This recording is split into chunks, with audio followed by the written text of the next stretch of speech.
लेकिन हम इसी जिंदगी को इतना कड़वापन, इतना झंझटपन झेल रहे हैं, इसी का नाम है दुख। व्यक्ति दुख का कारण स्वयं होता है, लेकिन उसको समझ में नहीं आता है कि दुख कहाँ से आ गया। आप 1 घंटा, आधा घंटा चिंतन करेंगे।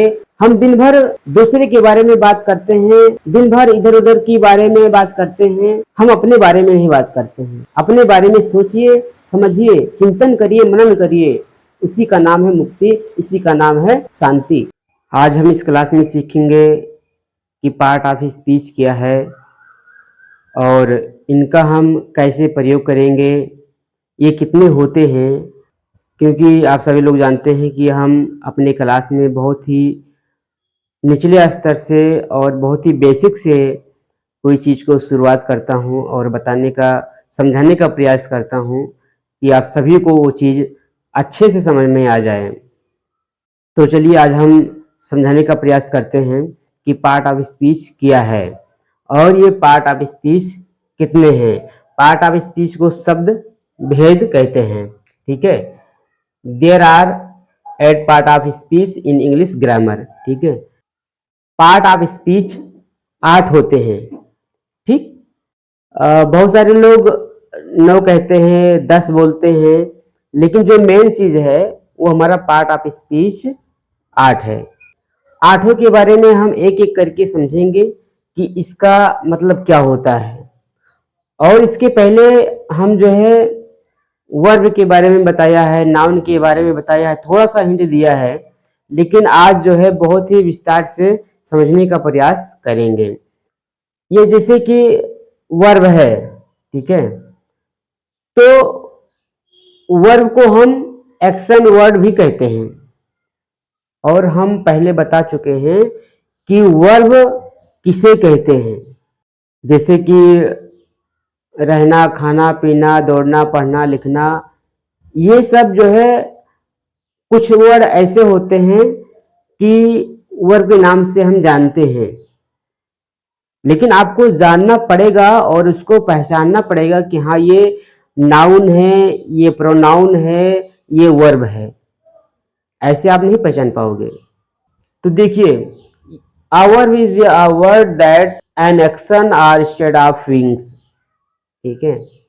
Example, go read come, he is reading a book. मैंने बताया इसमें जो है रीडिंग क्या है, काम हो रहा है, पढ़ने का काम हो रहा है, यानी कि ऐसा वर्ड जिसमें एक्शन पाया जाए। इसके आगे मैंने बताया है कि एक्शन वर्ड, ऐसा शब्द जिसमें एक्शन हो, कोई क्रिया हो, उसे हम वर्ब कहते हैं। जैसे दौड़ना, यानी कि काम, उसमें उस वर्ड में काम हो रहा है, यानी कि कोई दौड़ रहा है। जैसे कि वह पढ़ रहा है, यानी कि कोई पढ़ रहा है, काम हो रहा है, तो उस वर्ड में एक्शन हो रहा है, काम हो रहा है। तो ऐसे वर्ड को, ऐसे शब्द को हम वर्ब कहते हैं। समझ में आया? ये हमारा वर्ब हो गया, ठीक। और अब चलते हैं नाउन। नाउन का बेसिक क्या है? Naming word. अब नाउन को कैसे पहचानोगे आप? तो मैं बहुत इसका एक सैंपल बताया था कि जितना भी आप इस संसार में, इस दुनिया में देख रहे हैं, सब नाउन ही है। ऐसा आप समझो, जो आपको दिखाई दे रहा है सब नाउन है, ठीक है। A noun is the name given to a person, animal, place, thing, feeling or idea, ठीक है। अब देखिए, राम लिव्स इन लखनऊ, राम लखनऊ में रहता है, या राम लिव्स इन होम, यानी कि संकेत करता है कोई प्लेस हो, कोई नाम हो, तो वो सब नाउन ही है। मैंने बताया कि आप जो देख रहे हैं, सुन रहे हैं, आपको फीलिंग जो हो रहा है, सब नाउन ही है। तो आपको समझ में आ जाना चाहिए कि ये नाउन है, ये नाउन नहीं है। ये चीज क्लियर हो गया। जैसे कि अभी मैं लिख दूं, अब मैं आपसे पूछूं कि इसमें बताओ नाउन कौन सा है और वर्ब कौन सा है, तो आप समझे रहेंगे कि हाँ ये नाउन है, ये वर्ब है, कि राइट वर्ब है और सीता नाउन है, ठीक। तो अब हमने सीखा कि वर्ब और नाउन। अब आ रहा है प्रोनाउन, ठीक। A pronoun is a word used in place of a noun to avoid repetition. ठीक है, यानी कि जो है कोई शब्द है, ठीक है, आप ऐसे समझिए कि नाउन को ही प्रोनाउन कहते हैं, नाउन के स्थान को हम प्रोनाउन ही कहते हैं। जैसे कि राम बाजार जा रहा है, ठीक, तो यहां पर मैंने नाम लेकर कहा कि राम बाजार जा रहा है, और हम बोल दें कि वह बाजार जा रहा है, यानी कि संकेत कर रहा है कि राम बाजार जा रहा है, लेकिन मैंने नाम नहीं लिया।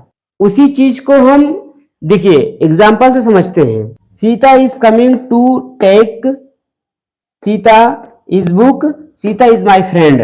अब इसमें जो है सीता 2-3 बार यूज हुआ है, ठीक। Sita is coming, she is my friend, ठीक, यानी कि सीता आ रही है और वह मेरी फ्रेंड है। अब इसमें बार बार जो है सीता के स्थान पर हम वह का प्रयोग करते हैं संकेत देकर, यानी कि एक ऐसा आप समझिए कि कोई शब्द है, डायरेक्ट उसको ना कहकर हम संकेत से बुलाते हैं। जैसे कि मोहन वहां पर खड़ा है, हमने बोल दिया वह वहां पर खड़ा है, तो नाम नहीं लिया, लेकिन जो है संकेत देकर बोला है, तो उसे हम प्रोनाउन कहते हैं। नाउन के स्थान को जो यूज होता है उसी को हम प्रोनाउन कहते हैं। इतना समझिए।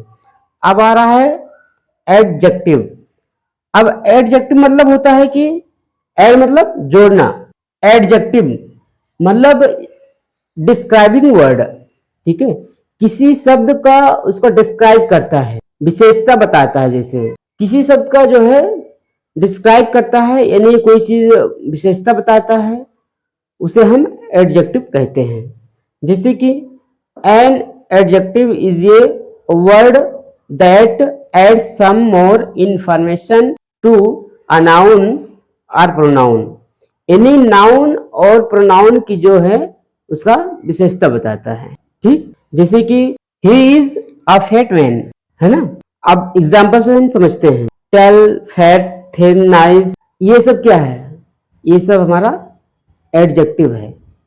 अब यहां पर जो प्रयोग हुआ है फैट, यहां आदमी का जो है ये विशेषता बताता है, ठीक है, फैट, तो उसे हम एडजेक्टिव कहते हैं। यानी किसी चीज का या किसी आदमी का या किसी प्लेस का, है ना, कोई चीज विशेषता बताता है। जैसे कि लखनऊ सुंदर सिटी है, लखनऊ का विशेषता बता रहा है। वह आदमी अच्छा है, तो अच्छा क्या है? उसका विशेषता बता रहा है, उसे हम एडजेक्टिव कहते हैं। देखिए ये जीवन मिला है तो एक संयोग है, आप चाहे इसको संयोग मान लीजिए या चाहे अपने आप को भाग्यशाली समझिए। तो जो भी महापुरुष या संत इस संसार में आकर और इस मनुष्य देह को समझा है, उन्होंने बहुत ही मार्मिक ढंग से समझाने का प्रयास किया है। जैसे कि कबीर दास जी अपने भजनों के माध्यम से बहुत ही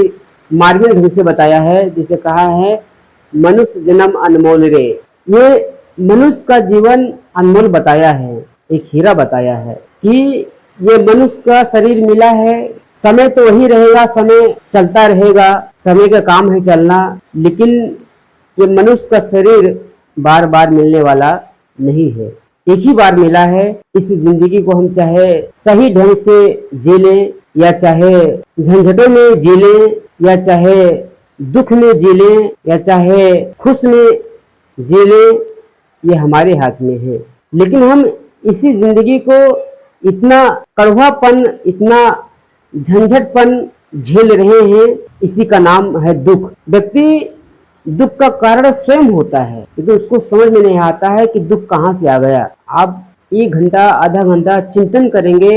हम दिन भर दूसरे के बारे में बात करते हैं, दिन भर इधर उधर की बारे में बात करते हैं, हम अपने बारे में नहीं बात करते हैं। अपने बारे में सोचिए, समझिए, चिंतन करिए, मनन करिए। इसी का नाम है मुक्ति, इसी का नाम है शांति।